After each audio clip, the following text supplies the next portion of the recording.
Audio Jungle.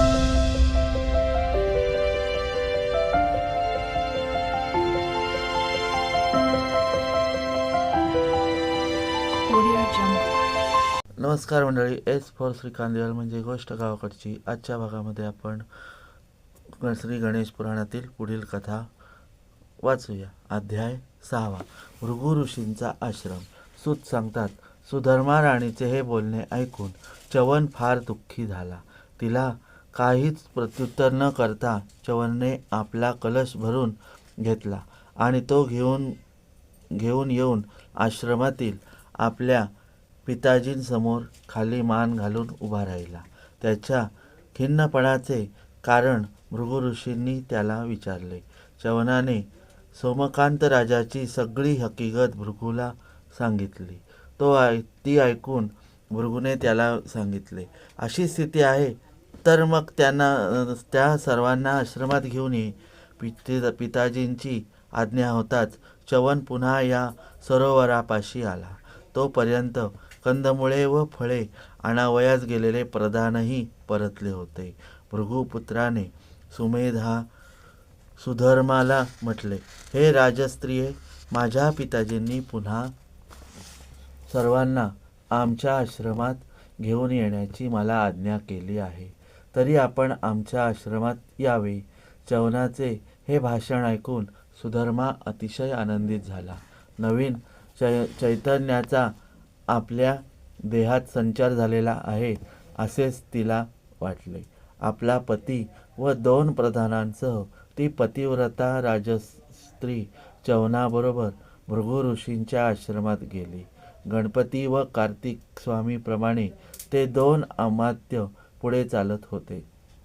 त्यांच्या पुढे बृहस्पतीप्रमाणे च्यवन जात आहे व शंकर पार्वतीप्रमाणे ती राजा राणी कैलास पर्वतावर जणू काही गमन करीत आहेत. अशा प्रकारे ही मंडळी भृगु ऋषींच्या आश्रमात येऊन पोचली.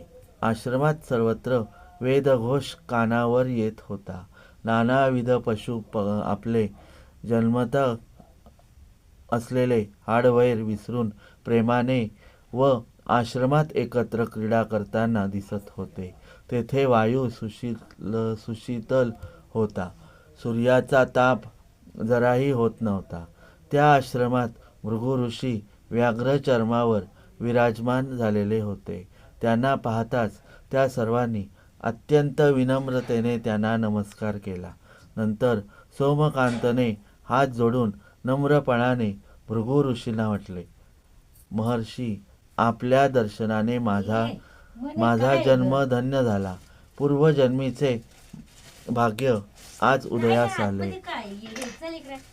म्हणूनच आपले हे परम पवित्र चरण मला दिसले. खरोखर माझ्या पिताजींची पूर्व पुण्याई थोर हे निसंशय महाराज, मी आजवर न्यायमार्गाने प्रजापालन केले. उभ्या आयुष्यात मी कधीही जाणून व नेणून पापकर्म केले नाही. तरीही माझ्या शरीराला ही दुर्धर व भयंकर व्याधी लागलेली आहे. व्याधी निरसनार्थ मी यापूर्वी पुष्कळ उपाय आजपर्यंत योजले, परंतु ते सर्व निष्फळ ठरले. महाराज, आपल्या पुण्याईने या परिसरात पशुपक्षी आपले निसर्गत असलेले वैर विसरून गुणगोविंदाने एकत्र नांदताना पाहून मला आपल्याविषयी मोठा विश्वास उत्पन्न झालेला आहे. माझ्यासाठी आपणच जर काही उपाय योजला तरच ही व्याधी नष्ट होईल अशी दृढ श्रद्धा माझ्या अंतःकरणात निर्माण झालेली आहे. म्हणून मी आपणास सर्व भावाने शरण आलो आहे, तरी आपण माझे रक्षण करा. राजाची ती प्रार्थना ऐकून भृगु ऋषी म्हणाले, राजा, तू काळजी करू नकोस.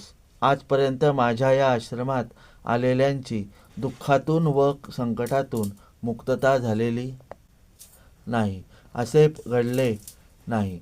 मी या व्याधीनाशासाठी तुला उपाय सांगेन. तुझ्या पूर्वजन्मातील पापामुळेच राजा तुला हे दुःख भोगावे लागत आहे. हे पाप कोणते तेही मी तुला सांगेन, परंतु प्रथम आपण भोजन करून घ्या. अरण्यातून प्रवास केल्यामुळे तुम्ही सर्वजण फार श्रमला आहात व भुकेने तुमचे चेहरेही म्लान झाले आहेत.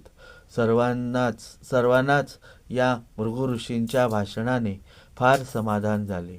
नंतर भृगु ऋषींनी सर्वांना अभ्यंग स्नान घालून उंची वस्त्रालंकार अर्पण केले व उत्कृष्ट मिष्टान्न भोजन दिले. भोजनोत्तर ऋषींनी दिलेल्या मृदू शय्येवर सर्वांनी निद्रा केली.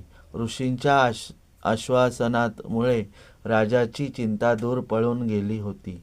म्हणून राजाला त्या आश्रमात जशी शांत निर्मळ झोप लागलेली तशी झोप त्याला आपल्या राजवाड्यातही कधीही लागली नव्हती.